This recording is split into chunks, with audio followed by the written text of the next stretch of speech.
Hai, Assalamualaikum warahmatullahi wabarakatuh. Perkenalkan, nama saya Risma Yunita dengan NIM 1908839. Pada kesempatan kali ini, saya akan membahas mengenai analisis teori Ibnu Khaldun mengenai peradaban, sebuah kajian Samudra Pasai. Ilmu peradaban adalah ilmu yang mengkaji fenomena-fenomena mengenai peradaban manusia, terutama pada sosial dan budayanya. Bagi Ibnu Khaldun, ilmu Al-Umron berfungsi untuk membantu ilmu sejarah atau sebagai alat bantu. Pembahasannya mengenai sosiologi dan juga filsafat sejarah. Menurutnya, peradaban ialah fase alamiah di mana suatu hal tersebut berproses. Dalam artian, masyarakat atau daerah yang telah menuju kepada taraf hidup yang lebih tinggi dan berkembang, pada akhirnya akan perlahan hancur.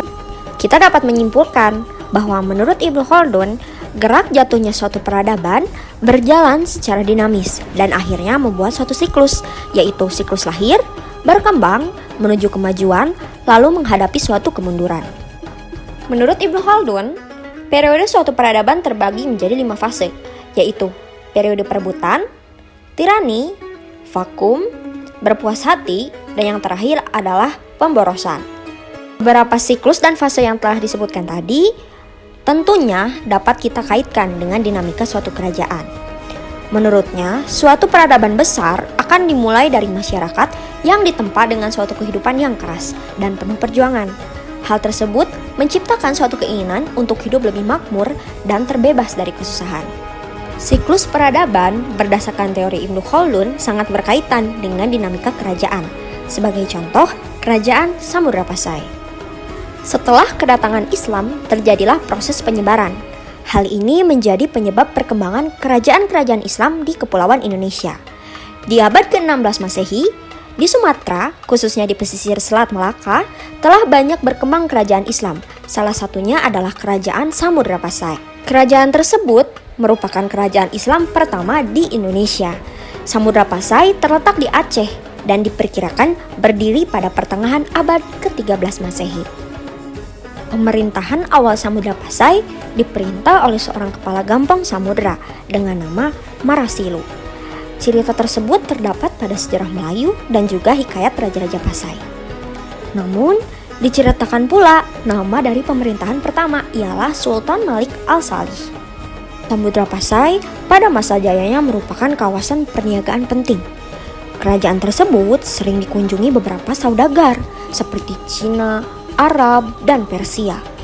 Hal tersebut dikarenakan letak geografis yang sangat akrab dengan pelayaran serta perdagangan internasional, yaitu melalui Selat Melaka. Selain menjadi pusat perniagaan, Samudra Pasai pun menjadi pusat perkembangan agama Islam. Dimulai pada abad ke-7 sampai abad ke-11 Masehi, tumbuhlah komunitas Islam akibat dari Islamisasi. Saat itu, kerajaan Sriwijaya sedang berada pada kondisi yang lemah yang disebabkan oleh perluasan kekuasaan kerajaan Singosari di daerah Jawa.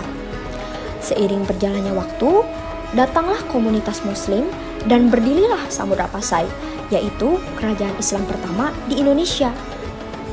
Kemajuan dari kerajaan Samudra Pasai dapat terlihat salah satunya dari terciptanya mata uang yang disebut dengan dirham. Pada abad ke-16 Masehi, merupakan abad di mana kerajaan Samudra Pasai sampai kepada masa kejayaannya. Salah satunya di bidang politik, ekonomi, keagamaan, pemerintahan, serta perdagangan. Di samping itu, kerajaan Samudra Pasai menjalin hubungan dengan kerajaan Malaka.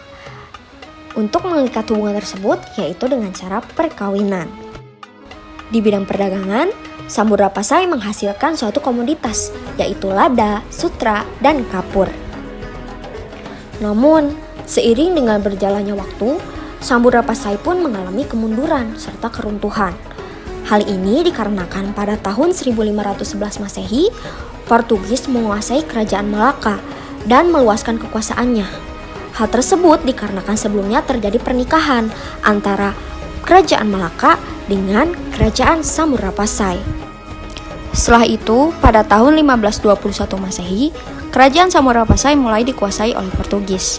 Namun, keruntuhan dari kerajaan Samudra Pasai disebabkan oleh kerajaan Aceh Darussalam pada tahun 1524 Masehi. sehingga daerah Pasai dimasukkan kepada daerah Kerajaan Aceh.